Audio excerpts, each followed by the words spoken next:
都知道朝鲜这一次突然间爆发了疫情，大家也感到特别的震惊。他们已经关闭国家2年多的时间了，为什么还会爆发如此大规模的新冠病毒呢？这背后的情况真的是让我们感到特别的震惊。今天我们就和大家好好的聊聊这背后的故事。新来的朋友记得点赞加关注，您的支持就是我们创作最大的动力。创作不易，感谢支持。在全世界新冠病毒爆发最严重的时候，朝鲜没有受到任何影响。可是现在大家都已经开始慢慢平稳下来了，朝鲜却突然间爆发了前所未有的新冠病毒大爆发。为什么封锁之后的朝鲜依然会出现如此严重的感染呢？他们发现了新冠病毒全面爆发之后，他们以最快的速度拉响了警报，就是希望能够让他们的生活过得更好一点，后把所有的严格的措施全部都用上了。在北京时间的5月12号，朝鲜有关部门发布了重要的消息，他们对自己本国大量的发烧感染病人进行了检测，发现所有的病人全部都是因为奥密克戎感染而导致的发烧，这就意味着这些病人早就已经感染了大量的新冠病毒，整个国内最少有几十万人遭受牵连。后来朝鲜要求每一个县市必须进行非常严格的管控，而且还对每一个城市进行封闭式管理，绝对不允许任何一个人自由出入，否则有可能会导致更多的病毒传染到其他城市。这样的做法也是迫于不得已而为之，只有这种方法才有可能会帮助他们快速消灭病毒。朝鲜开始学习我们国家的这一套方法，他们也希望能够以动态清零的方式让老百姓的生活过得更好一些。现如今朝鲜出现了如此严重的感染病例，很多人都想到了之前俄罗斯在乌克兰发现的秘密。自从俄罗斯和乌克兰的冲突全面爆发之后，他们发现了乌克兰有大量的生物研究室，而且这些研究室研究的东西特别的奇怪，大多数的东西好像都是和生化武器有相关的关联性。大家能够很明显的发现，他们还在研究候鸟迁徙的病毒计划。如果能够将所有的病毒植入到那些候鸟的身上，那也就能够将这些病毒带到他们指定的国家。他们专门抓住了2只回到俄罗斯的候鸟，这些鸟能够将大量的病毒传播到境内。然后俄罗斯还发现了不少这背后的秘密，甚至他们还发现了乌克兰生物实验室研究蝙蝠携带载体的内容。在他们的心目当中，他们认为现在的情况比想象中要更加复杂。现在这个情况已经爆发出来了，大家都认为朝鲜的新冠病毒感染可能和这种情况有类似的现象，越来越多的问题开始慢慢浮出水面。大家都想知道朝鲜的情况到底是天灾还是人祸，如果是有人故意为之，那么这背后的问题可就非常严重了，就已经是一个上纲上线的问题。朝鲜一直都是把老百姓的生命放在第一位，他们的心目当中，他们认为经济发展还没有老百姓的生命重要。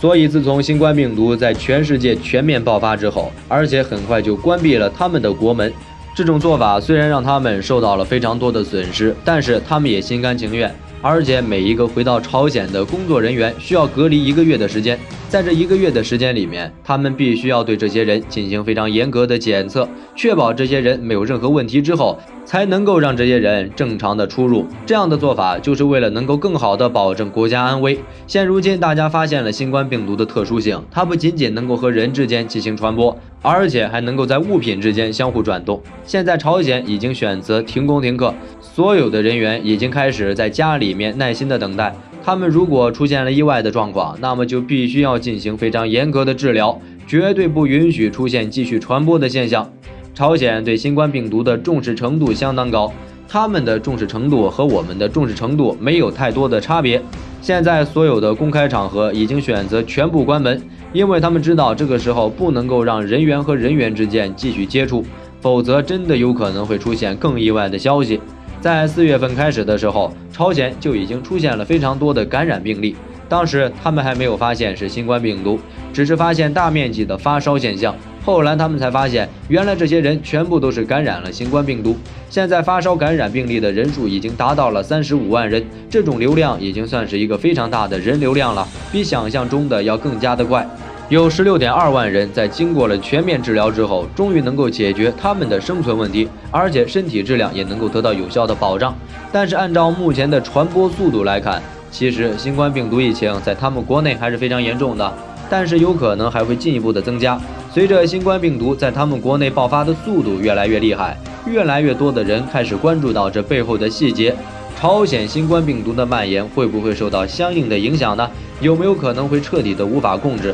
谁应该为这一次疫情的爆发负主要责任？根据有关媒体的报道，其实他们之前也发现过相关的情况。之前有一个韩国的老百姓悄悄地爬到他们的境内，虽然大家不知道他们想要做的东西是什么，但是这一个结果却让朝鲜非常的受伤，而且他们的领导人实在是受不了了，直接在公开场合里面批评他们的边防人员，认为边防人员的种种行为让他们感到非常的难受。要知道，现在的朝鲜还没有找到真正的原因，大家也不知道他们的感染病例到底是因为什么。其实他们之所以会有如此快速的蔓延，和几个因素有很大的关系。第一个方面，他们因为之前的防控力度特别的强，他们把整个国门全部都关闭了，所以大多数的老百姓没有这种新冠病毒疫苗，大家的生活都能够得到有效的保障。所以等到新冠病毒全面爆发之后，他们的传播速度会特别的快，有接种疫苗和没有接种疫苗的差距还是相当大的。有了新冠病毒疫苗之后，早期的治疗和防控的力度都能够更强一些。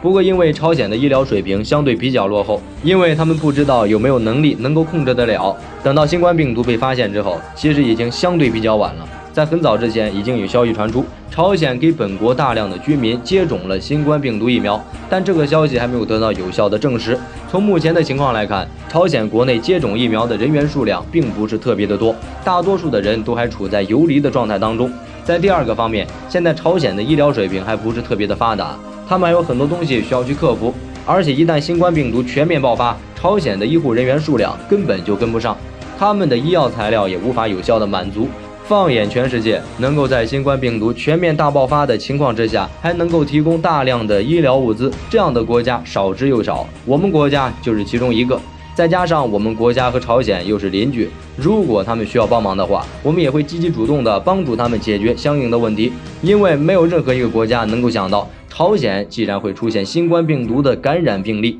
这样的结果让全世界都感到既震惊又意外。所以现在的情况只有两种情况。一种情况就是新冠病毒的感染和爆发可能是因为某一些人带进去的，这些人没有受到朝鲜边防人员的严格检查，或者说他们做了一些违法乱纪的事情，然后趁机掩盖事实的真相。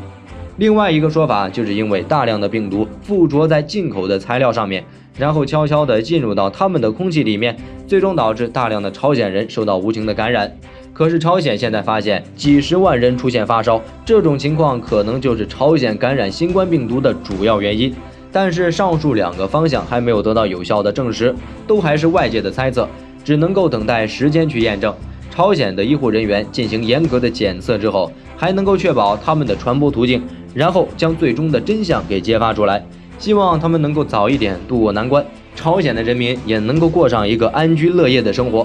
好了，今天的分享到这边就全部结束了，记得点赞加关注，我们下期再见。